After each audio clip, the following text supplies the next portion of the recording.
কথা সিরিয়ালের আগামী পর্বে দেখা যায় কথার রান্না পোলাও খেয়ে সকলে ভীষণ খুশি হয়ে যায়। এমনকি কথা পোলাওটা অগ্নির জন্য নিয়ে যায় অগ্নির অফিসে, যেখানে দাঁড়িয়ে থাকে ম্যান্ডি। আর ম্যান্ডির সামনে এই কথা নিজ হাতে অগ্নিকে যখনই খাওয়াতে যায়, অগ্নি কোনোভাবেই রাজি হয় না। কিন্তু কথা এতটাই মন খারাপ করে যেটা দেখে অগ্নির কষ্ট লাগে। অবশেষে অগ্নি কথার রান্না পোলাওটা খায়, এমনকি অগ্নির ভালো লাগে, কিন্তু চোখের সামনে ম্যান্ডি এটা দেখে কোনোভাবেই মানতে পারে না।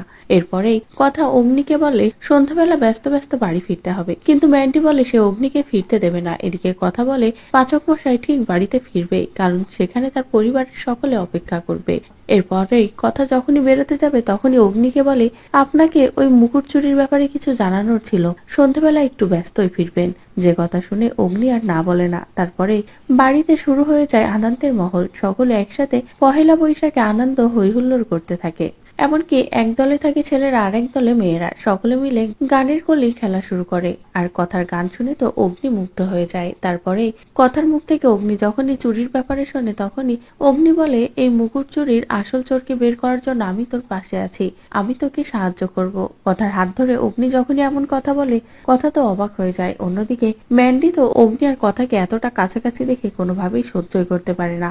ম্যান্ডি শুধু প্ল্যান করতে থাকে কিভাবে দুজনকে আবারও আলাদা করা যায়। তো বন্ধুরা, ম্যান্ডিকে দূরিয়ে সরিয়ে যেভাবে অগ্নি আর কথা কাছাকাছি আসছে, তাতে করে কি ম্যান্ডি পারবে কিছু করতে?